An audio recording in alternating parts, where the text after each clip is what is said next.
Glad you guys are here.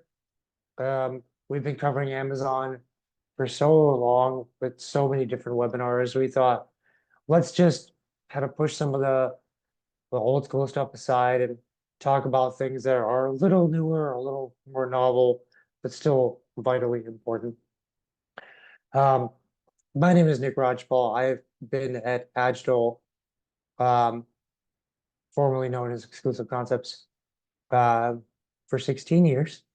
I joined to build our marketing solutions, and one of the first uh, solutions we built out was Amazon ads. Um, so SEO, Google ads, Bing ads, email conversion testing, and Amazon. And we've always had a team of strategy um, account managers who are coordinating across all the different channels.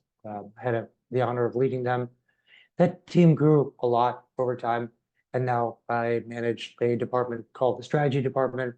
Um, Logan and I are both part of that department, and we just tackle the challenge of now managing 15 different channels in a very complex um, challenge on the coordination, attribution, and planning side. And I'm the host of the webinar series. Lee. All right, I'll introduce myself. Hi, everyone. My name is Logan Durant. I'm our VP of Paid Media Strategy here at Agile. I've been at the company for 12 years now. Had the pleasure of launching our Google Shopping program back in 2012 and getting our original Amazon Marketplace program off the ground in 2014. I led our paid media department for several years. Now I work on the strategy side with Nick, helping to evolve our holistic frameworks and getting to be a presenter on webinars here and there. Awesome. We're going to just introduce you guys briefly to our framework because it is the lens through which we look at marketing. It makes it easy for marketing in a channel like Amazon to neatly intersect with all the other marketing channels. And that's basically the impetus for us to create this. We basically said we can't plan marketing channel by channel anymore with 15 different channels with ROAS metrics for some and ranking metrics for others, and the ROAS calculations are so different from one channel to the next. Instead, we have to come up with something that's more meaningful. And we decided, let's start building disciplines around the 5 different desired outcomes of marketing. Yeah, every platform has capabilities built in to do these 5 desired outcomes. So it's a nice intersectional point. Every platform allows you to build cold awareness targeting, the Amazon DSP, for example, or do consideration marketing, so Amazon search, or conversion, which is taking past visitors till they buy, loyalty, getting past customers to buy again, but advocacy is making that ask for a like, a share, a review. And our way of thinking is if we can get these 5 different investment centers, activity centers to be bigger and brighter, like a field of light, then eventually you're going to start to see a halo. There's going to be this virtuous cycle that starts to spin where more advocacy means better awareness. It means more conversion rates and things like that. Now, that's the fun way to plan. Um, it also starts to allow us to go down this rabbit hole of more meaningful business goal associated planning. So we develop these methodologies to help clients go through holistic marketing to stop being so channel specific. We're going to bring some of this up because it will put Amazon into a context that is very meaningful, especially as we talk about coordinating other channels with Amazon, which is a new feature you must do in Amazon. So what we recommend is that, first you stop planning by channels, you start planning around these 5 disciplines. How much ad spend for awareness? What is my return going to be? How much for consideration? That's what we call our competitive methodology. And then I don't want to look at return on ad spend anymore across 10 different channels. What is my single marketing efficiency ratio metric, my efficiency metric that takes into account owned media and its impact on paid? So that's our investment methodology. And we start talking about long-term goals. Let's increase customer lifetime value. Let's get net new customers. That's performance methodology. And then finally, messaging methodology is, now let's organize this by segment. We are not going to go into depth on all these methodologies, but we are going to go into depth on competitive methodology today. So I put that as kind of a pre-note before we go into this.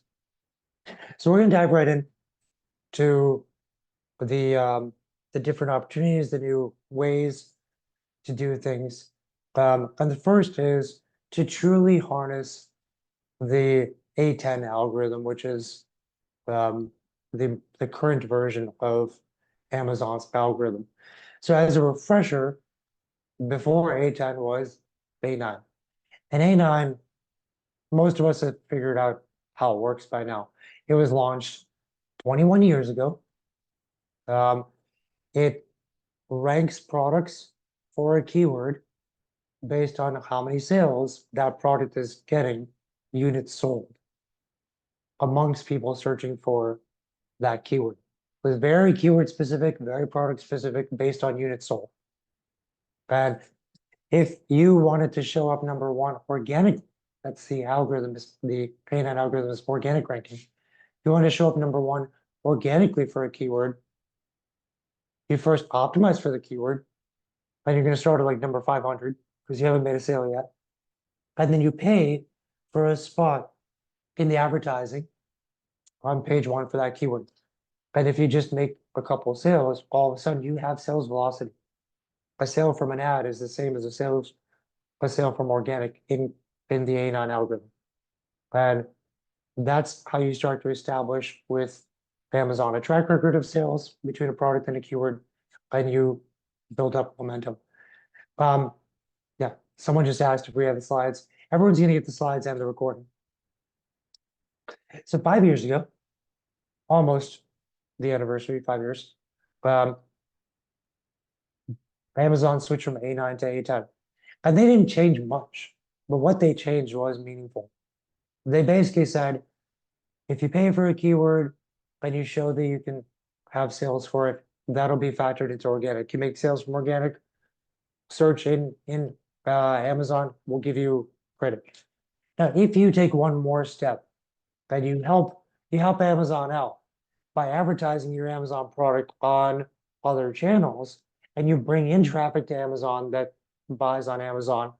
Well, then we're going to give you even more rankings on our organic rankings within Amazon itself.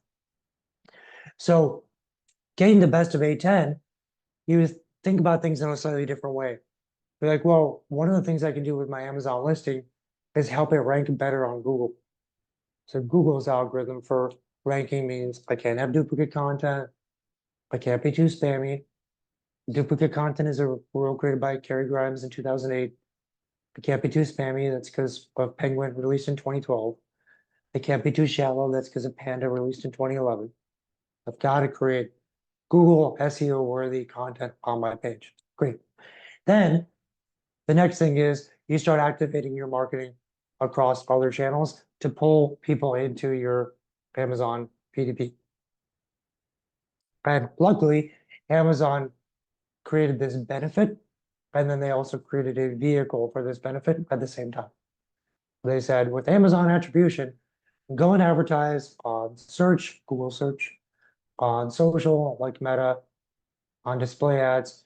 We're going to create an easy way for you to know when that advertising off sale led to a sale in Amazon. You can be happy about that. And behind the scenes, we're going to start to help you rank better for all your keywords as a thank you gift. So they built this out. But they also created amazing reporting. So in the back end of Amazon affiliate, you can actually start to see all the things you've been doing offline and organize them in ways that are even more, in my opinion, more meaningful than some of the data you get from Google Analytics, which is meant to be an aggregator of data sources and information. Here, you can export and clean up your data based on campaign, ad group. You could say it's all of Meta channel versus Google, or you can get down to keywords. You can see how creative is working. And you even have a way to look at product. There's some testing capabilities in there as well. But it's fascinating. It's an entire toolkit that the majority of Amazon sellers don't use. It would help them get free sales. I connect the dots. And for people who love their product but don't want to learn a new website, they can go to Amazon and in 30 seconds make a purchase. Google was the first to say, that's fun. Let's build something. And they started building a beta into Google Ads for you, the brand owner, to advertise on your Amazon listings. And you can target keywords.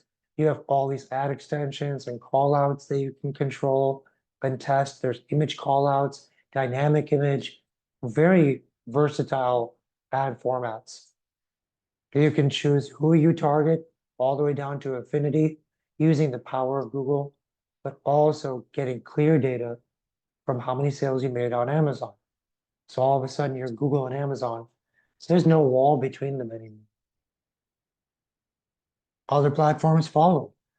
Pinterest created or is on a path to make every pin that they have shoppable by making it easy for pins to connect to an associated Amazon listing.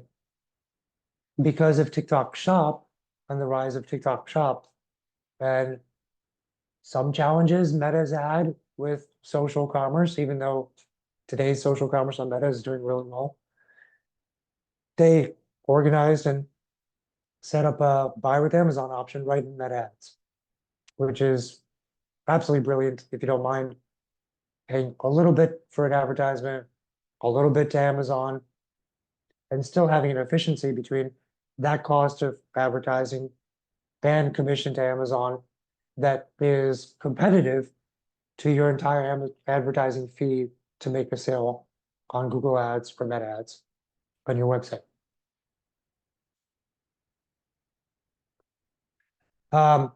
So the last point to make here is that as you take this marketing outside of Amazon, you now have the entire world of digital marketing as a capability. You can build awareness targeting if you wish. You can build search consideration if you wish. You can even help work on past visitors to your website in a conversion action to get them to buy. You could, if you wanted to, get past customers who are buying on your website to start buying on Amazon. Why would anyone do that? Well, if you want to create a huge success of one product, a category killer on Amazon, maybe your past customers could help you there. Surgical strategy, hardly used, which is why I didn't make our recap here. This approach to using offline marketing for boosting your A10 rankings should align with your awareness strategy cross-channel. It should align with your consideration strategy on Google. And it should also be an option for, let's say you market on Google, you've got a 5% conversion rate on your website. That other 95% that didn't buy but was interested, what if you said they could buy on Amazon? How many of them would buy in a second? So consider it as part of your conversion strategy as well. Now, here's where the competitive methodology comes into play. Roughly 30% of our clients should be taking their offline A10 inspired marketing and focusing on awareness building. This is meta awareness building, demand gen on Google, YouTube reach, that type of thing. Roughly 70% should be more focused on, I should really invest in Google Ads in search consideration for my product. So how do you know which one matters to you? So here's a way to figure out if you're part of the 70%. When people think of buying your product, do they know what to call it? Like, is there a known language around your category? So much so that they'd have confidence. If I went to Google and searched for this, I think I'd find exactly what I'm thinking of, or Amazon. Do people go to search for it? Do they like selection with very little bias from the brands that they know? Are they persuaded by the type of things Amazon does? Like show images and videos and reviews to convince people to buy from a brand they've never heard of before. Now, brand base has some challenges there. People don't even know what to call the category. It hasn't established a language. Maybe they know the problem better than they know the solution. Um, maybe they have an extreme brand bias. Like, I'm not going to buy a car from a brand I've never heard of before. So I need to know a brand name. That's life, limb, reliability. Maybe the target is so niche that it's better to go after everyone in that niche than it is to wait for some of those people to search. Or it's part of a lifestyle, and if we can just get people to associate their lifestyle with this brand, they'll buy from us endlessly by impulse and design. That's a brand-based journey. It's not an easy question to answer. It is fundamentally the first and most important question to ask when you are defining your business, your marketing plan. So what we're going to do is ask you to take a gut check. Do you think your business is search-based, brand-based, or is there some detail that we didn't cover that is making you really confused? And you need to learn more from strategists who know this stuff inside out. We consider this like your opening move in chess, right? Like if you're used to doing the King's Indian, you know there's only like 20 responses that people will have to your open, and you become a master at those 20 responses. That's why strategy usually starts with something known. You choose this and you learn everything about brand-based versus search-based. I'm going to close this out in 3, 2, 1. And what was the prediction? 70% search, 30% brand-based. Pretty 67% you said close. search, 26 brand-based. We split that extra 7%. We've got 70, 30 on the money. Happens every time. I love that because it shows you guys we know what we're talking about on this. This is a science we created ourselves, really starting to understand all the implications, and it drives much better growth. Logan, can you take us away on the next parts? And I apologize if I went slow, but hopefully foundationally sound. That was great, Nick. No, thanks. That was awesome explanation. I love how that kind of lands at 70-30 every time. So on to opportunity number 2, and that is sponsored display and Amazon DSP. So let's talk about sponsored display first. Nick, can you try to give me the ability to advance the slides? Oh, there we go. Perfect. So if you're like most merchants who are advertising in Amazon, maybe you've been an Amazon seller for a while, you're probably heavily invested in sponsored products. You probably have a little bit of investment in sponsored brands. And my guess is that most people here have either zero investment in sponsored display, or maybe they tried it at one point and gave up because of the performance. It's come a long way since its release. It has a lot of new features. Starting with just what it is, for those of you who are unfamiliar, it's display-based ads that can show across Amazon. They often show on product detail pages like this. So you can see a Surrey shoe ad showing on a Nike product page. You can use these ads to stimulate any activity or a lot of activities in the marketing cycle that Nick just unveiled. So a lot of this is awareness based. It can be used to stimulate activity in consideration, in conversion, and even loyalty.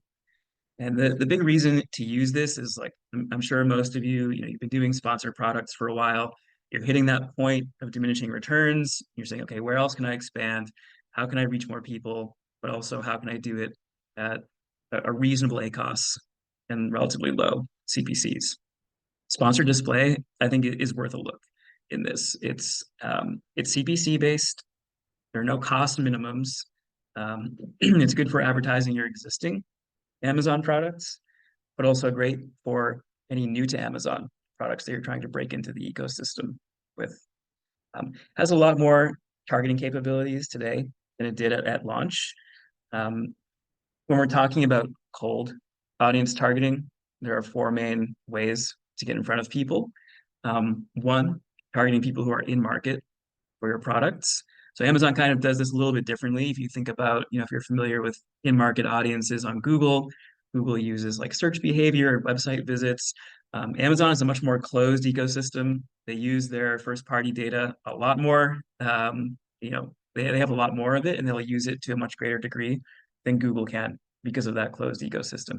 So they understand what product pages you have been viewing, what categories you're browsing, like everything about your purchase behavior.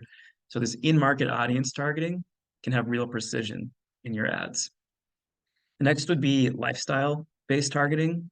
So Amazon not only uses your behavior on Amazon.com, but also Amazon-owned properties like Amazon Prime Video, even things like your Whole Foods buying habits, believe it or not, so that you can start to target lifestyles like foodies and things like that.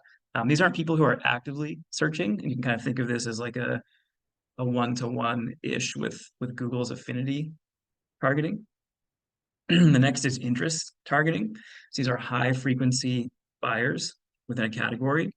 So one of the interests could be interested in interior design, people just going again and again, buying home goods. Life events is another powerful one. So if, Amazon can kind of tell if you're traveling soon, and, several other events that you can kind of target. And this is, sort of like another type of almost like in-market behavior to target, but it's a little bit different dimension, a little bit different slice of that group, but also a group with really high intent. In addition to these four cold targeting dimensions, you can also do remarketing with Amazon Sponsored Display. So you can target people who have viewed your product pages. You can also use it as a loyalty engine. So people who have bought your products in the past, you can advertise to them again. So it can kind of hit on all these marketing activities that we want. We use it mainly for for awareness, but it can be used to fuel consideration as well as loyalty. On the other side of that coin, we have Amazon DSP. So this is Amazon's demand side platform that is programmatic in nature. It requires a larger investment, so at least a 10K a month investment. It does enable programmatic buying of display, video, even audio, and in-app ads on and off Amazon.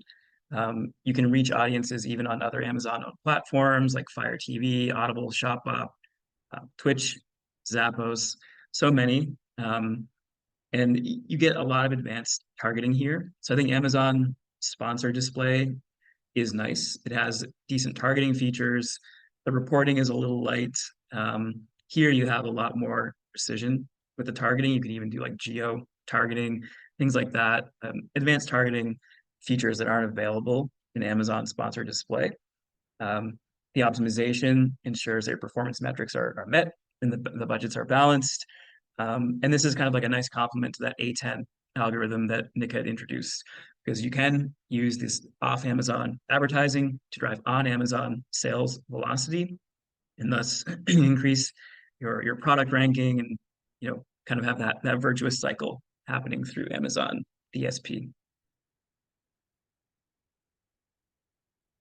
Excellent. So where does it fit into the strategy? Like we said, any kind of display network targeting cold audiences is going to fit into awareness. But these do have some other features as well where we can get to consideration, conversion, and even loyalty.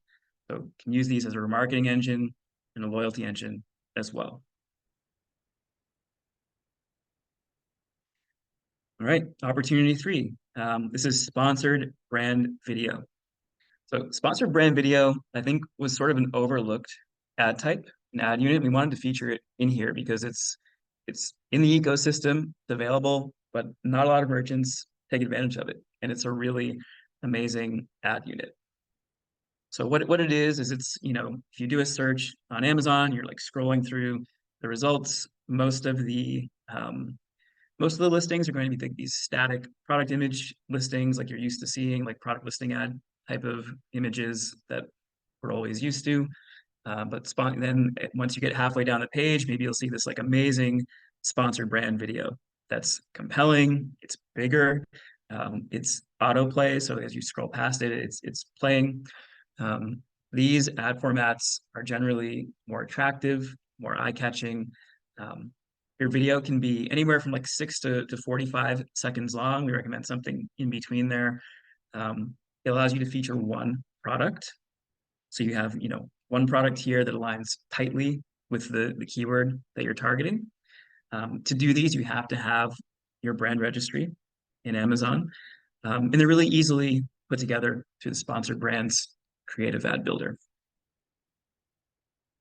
And the benefits of these are really kind of enormous. So when you think about like, okay, where do I go after sponsored products in Amazon, after sponsored brands? Well, sponsored brand videos, the CPCs can be lower because there's less competition for these ad units right now. So they can be anywhere from 10 to 60% lower than, let's say, like a sponsored product click, which is pretty amazing. Like I think everyone's trying to cut costs today, or more ideally, keep costs the same, but get a lot more efficient with their ads and their ad spend.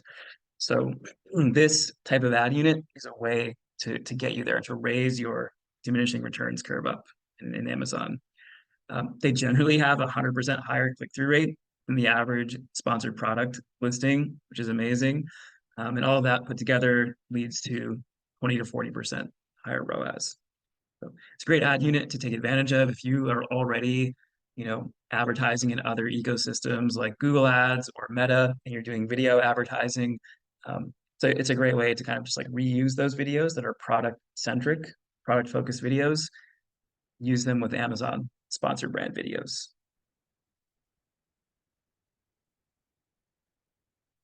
Excellent. So where does that fit in? This is firmly in our consideration and conversion activities.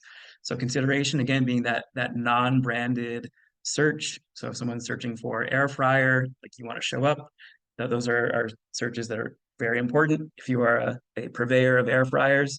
And then with conversion, so showing up for your own brand name or your own product name. Excellent. Opportunity number 4 is using PackView. If you're not familiar with PackView, it's basically this tool that allows you to aggregate marketplace advertising across a ton of different marketplaces. And it has a lot of advanced features and really synergistic ways of improving performance. So what you get with PackView is this great centralized dashboard. So you can see where all the sales are coming from, where all the ad dollars are going across a slew of different marketplaces and points of sale. PackView offers an AI-based bidding strategy, and you can also create rule sets on products, so you can have it take certain actions on your behalf when certain variables are true. So this is really helpful with like optimizing budgets, optimizing spend. They can even go in and do like day parting for you in Amazon. It's like such a feature-rich platform, and every client that comes on with us with Amazon, we ask them if we can use PackView to manage their ads because of the robustness of the feature set that it offers. It also offers other really cool things. You can monitor your paid and organic share of voice across a bunch of different really relevant keywords. Share of voice is not only beneficial for monitoring where you are at, but also monitoring where competitors are at. So we can look at the different keywords that your competitors bid on. We can look at daily changes in paid and organic share of voice for those competitors. And we can look at their emphasis on different campaign types. So it's a really powerful tool, not only just, for like the bidding, but also the rich data that it can pull from Amazon. I saw a question just come through about day parting. So day parting is changing the bid based on the time of day.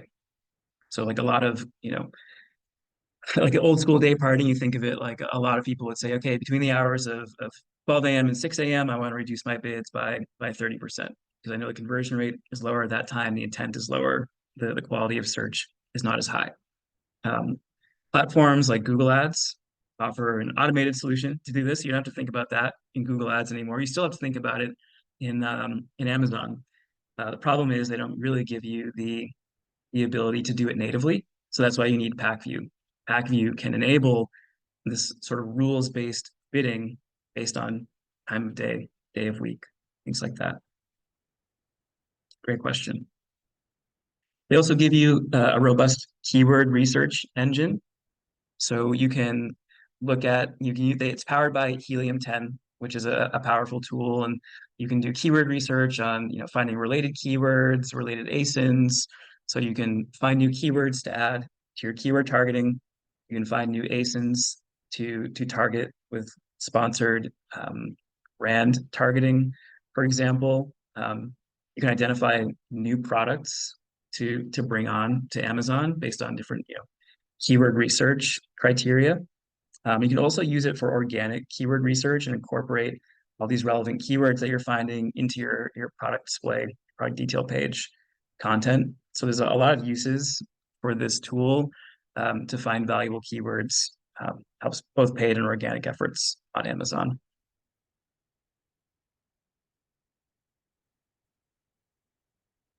And so like we said, PackView helps you manage your efforts across many different marketplaces. And Walmart is a really great place to expand to.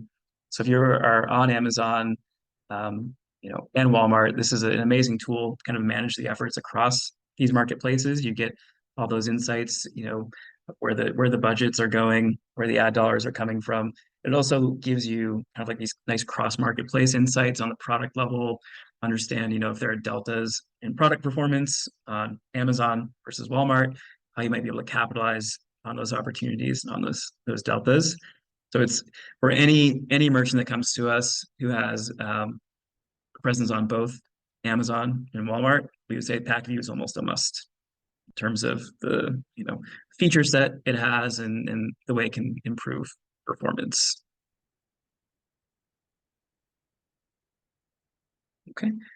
So where does it fit? I think for the most part, we're talking about sponsored product, sponsored brand campaigns. So we're talking about consideration, conversion, talking about like page optimization, keyword expansion, keyword discovery.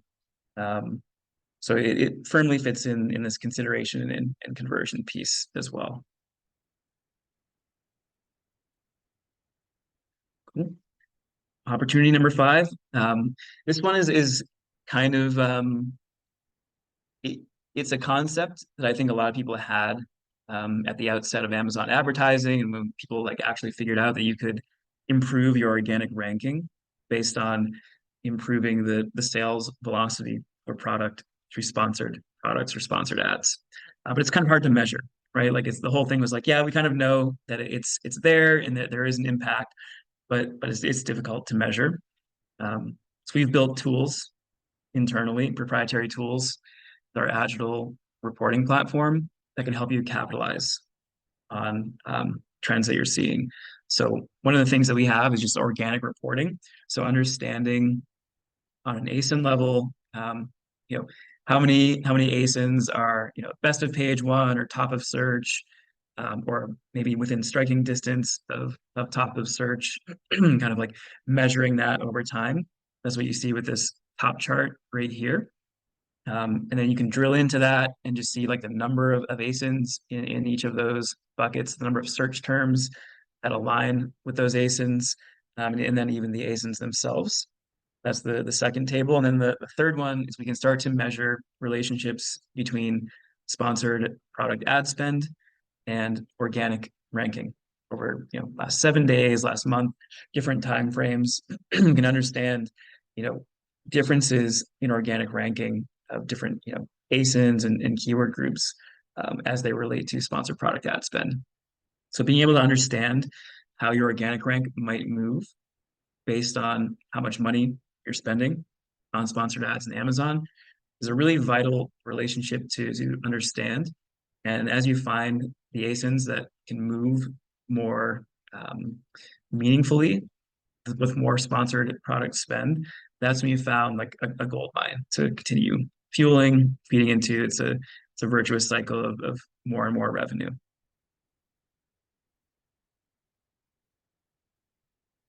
Great. So this would fit into the consideration piece. Again, it's looking at considerations like our non-branded search, sponsored product campaigns on Amazon featuring the non-branded keywords. So when we're looking at boosting the organic results of a product, we're looking at kind of fueling the sales, those non-branded keyword sales. So this fits firmly into consideration. Awesome. I would also, that was fantastic. And I can see how it already spurred a lot of questions. So we'll get to those, and just put some bonus content in as well, to one of the points Logan made earlier. This is kind of like the year of do more with same, right? No one wants to cut back on their marketing, but we're all trying to find the best ways to get more output from marketing and from ourselves. This is mostly in that vein. The first is that if you are running automated ads and you have a group of ASINs in that ad group, all the keywords you target, but you're getting the blended activity or response between that keyword and all the different ASINs. So if one ASIN's performing really well and the other one's performing really poorly, it'll look pretty average. Or if one's getting a lot of spend but performing poorly and the other one actually would perform really well if it could get more visibility for the keyword. Amazon's like, I'm not going to tell you that data. You can't group a bunch of ASINs in an ad group and then get the data on keyword ASIN. The only solution is that every ASIN has its own ad group. It's called OPA. It's a one product per ad approach. It's still a great way for you to figure out your keyword strategy and for you to trim a lot of wasted spend that Amazon would waste your dollars on. Another is media mix modeling. So when you take all your advertising on Meta and on Google and on Amazon, and you are only allowing Amazon advertising to tell you what it did on what it did in the Amazon area, and your other stuff is only talking about your website or what's been attributed, you're not getting the full picture. The full picture of your business is, I want to know how to make as many sales as possible with the least amount of marketing dollars possible.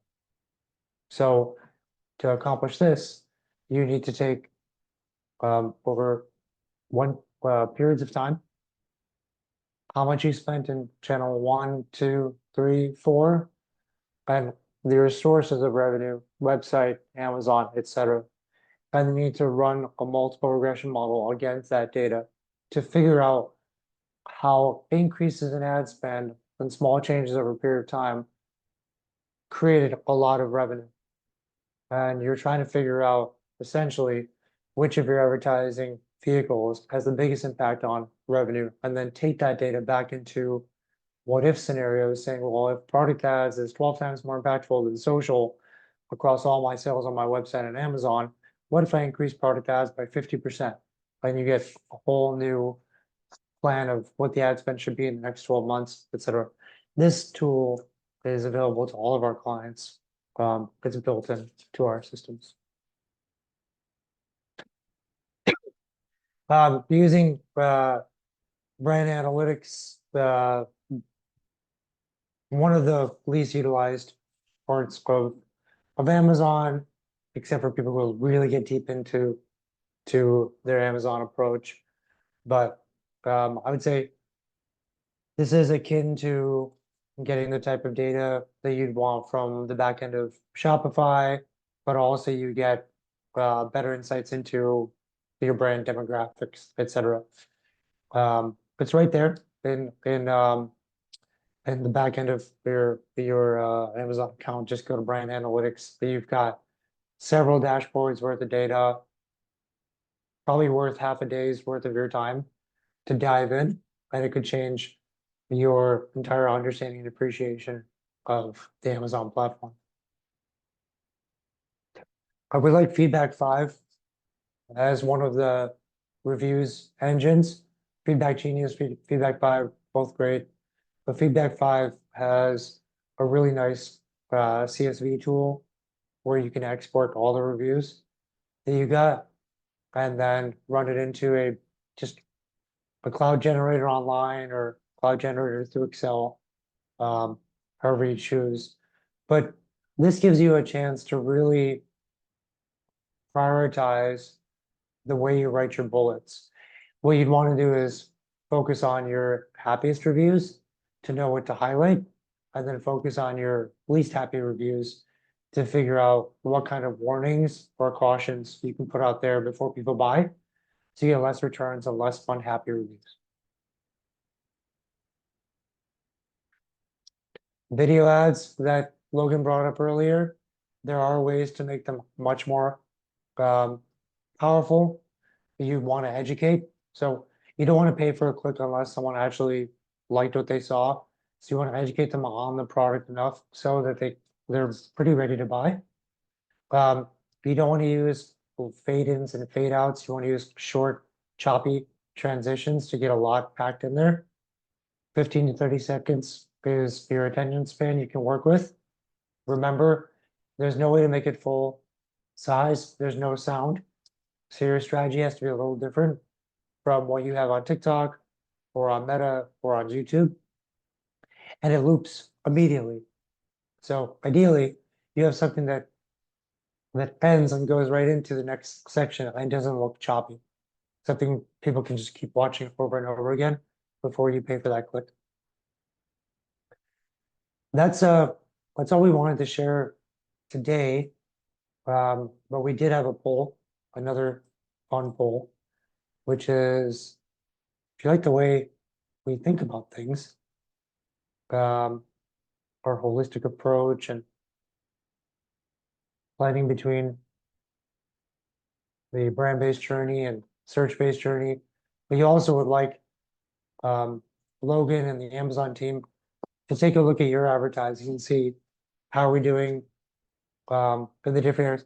Logan, can you share maybe 2 or 3 highlights of the Amazon audit people get? Yeah. So there's a whole section on sponsored display, looking at deep diving into audience targets, optimization, budgets, even like creative components of it. There's a whole section on Amazon sponsored products. Are you enabling OPA? What is your distribution of ad spend between manual campaigns and automatic campaigns? We have like a magic distribution that we like to follow with our clients for faster growth. We look at the offensive versus defensive strategies on sponsored brands. So are you playing defense for your own product listing pages by showing up on, in all the ad units? Are you playing offense and going and conquesting on competitor pages? So look at all these different parts of the strategy, and then do you have remarketing enabled? Like, are you using Amazon features to the fullest and taking advantage of their different conversion and loyalty ad units as well? So it's comprehensive. If you're just invested in the sponsored products ecosystem and not really sure where to go from there, this audit will give clear next steps on how to do that, how we can scale beyond just where you are today and in sponsored products. Awesome. And if you just said yes to the growth plan itself without the Amazon audit, the growth plan is going to take a look at what do we think the strategy should be for your business. Let's take a look at your competitors. What is their investment between awareness, consideration? What channels are they invested in? Where do we see great proof of concept? What is an ideal balance? What is the strategy that we think we should go in with? And basically put together a marketing plan that we think has the best chance to have you grow through efficiency, essentially just doing more with the same. So great. We have some questions. We don't want to get too technical with all the questions, but I think some of the more general questions make good sense. Sorry, go ahead. Yeah, I can jump in. Chris has one. He says, does Amazon's do the sponsored video campaigns come to the top of the page now? We utilized this once before, but they appeared about a quarter down the page. It varies. I see them most often a little bit down the page, but I have seen results where they're kind of like right at the top. I think Amazon is still playing with the placements, but so I think it's important to note that the sponsored product listings still are showing in those first few spots on mobile, in those first row or two on desktop.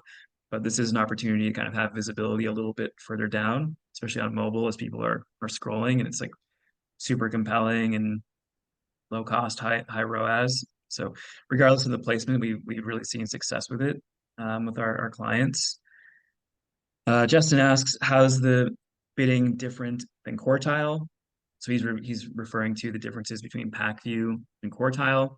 So they're competitors. They're similar platforms. They'll do, kind of like all of your retail advertising and bundled up into a single platform.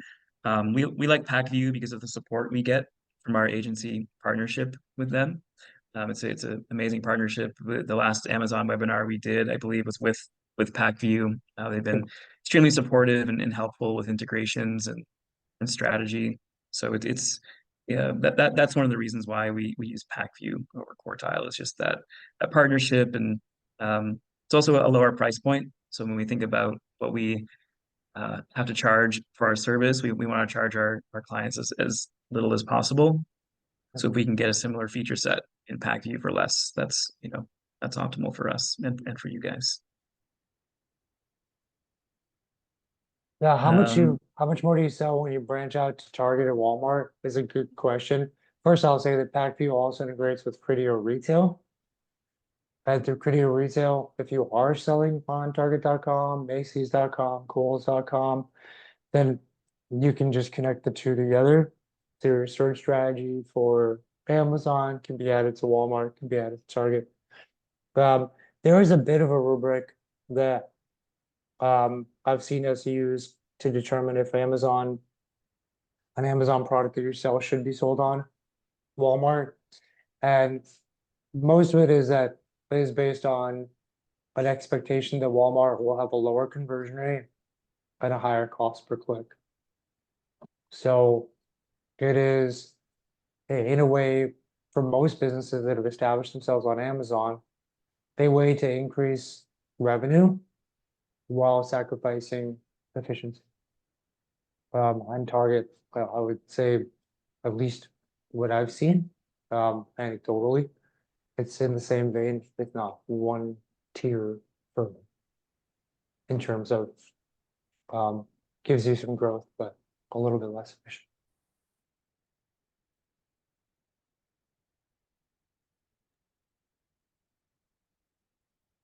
What is the expensive pack view?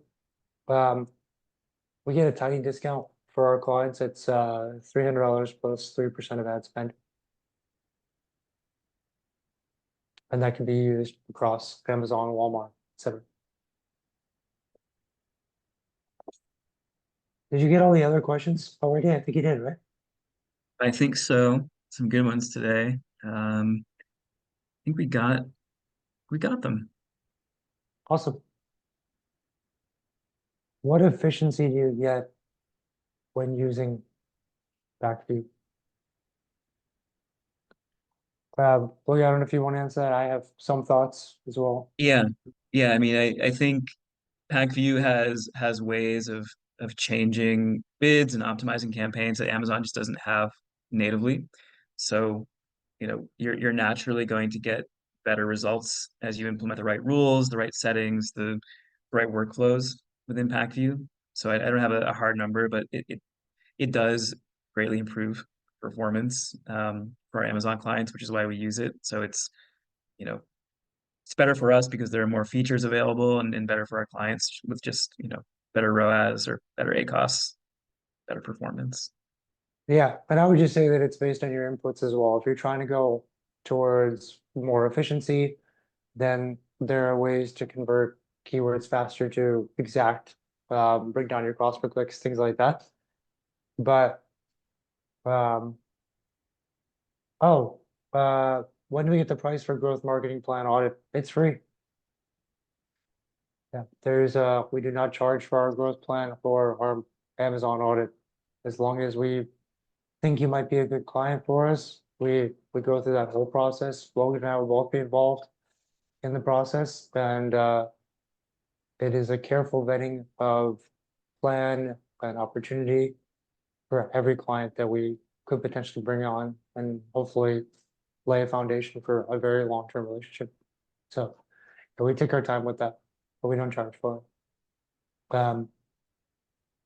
Yeah, on the other side of PackView, by the way, if um, if you're not trying to go towards efficiency and you want growth, um, that share of voice um, gives you a little bit more insight into your posture, whether you're dominant. It can also get a lot of ideas to test keywords from observing your competitors' listings, which is a little more experimental and therefore potentially not going to be as efficient. But it's a good way for you to eclipse the strategy created by your competitors by copying and testing what they have.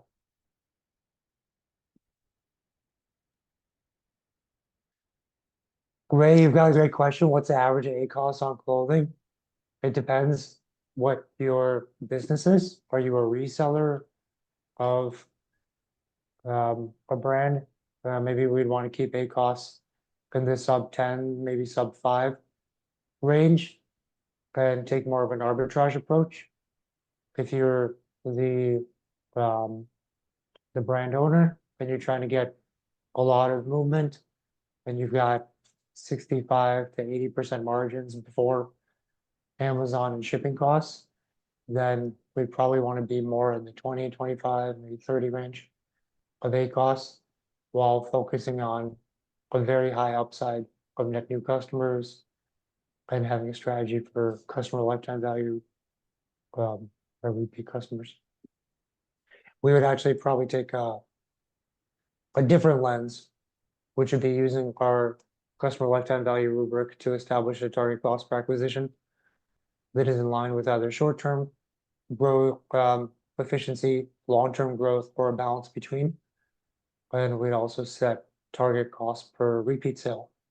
That's all done through a complex formula that the members of our strategy team have put together. So hopefully that's helpful, guys. Oh, you're seeing increased sales on Amazon if the seller is advertising at Walmart. I don't know the answer to that. I don't know of a good case that we've looked into the correlation on that. Really, I'm not sure. Yeah, I'm not sure on that one. It's a good question though. I just haven't seen the use case behind it or the study behind it. And how much of your monthly net should you spend towards ads? That, I mean, if you're just looking at your total ACoS, that goes back to the question I answered in the context of clothing. But it very much depends on, are you search versus brand? Are you the brand itself with high margins for a reseller with low margins and lots of competition on the ASIN? So there's quite a few inputs required for us to calculate what is healthy for your business that balances both your cash and cash out and your long-term growth potential, which is why we have these well-established holistic methodologies so that we don't lose track of the big picture as we are executing towards goal. Now, regardless, recommend everyone do that if you're a client of Agitol's or not. But thank you, folks, for taking the time on a Wednesday. Logan, great content. Really appreciate it. I love the Amazon audit. It's probably in its 20th version now. And this new version that you created, pretty amazing. Love it. Looking forward to joining on a lot of those calls. And thanks, folks, for all your time. Bye, everyone. Bye, everyone. Thank you.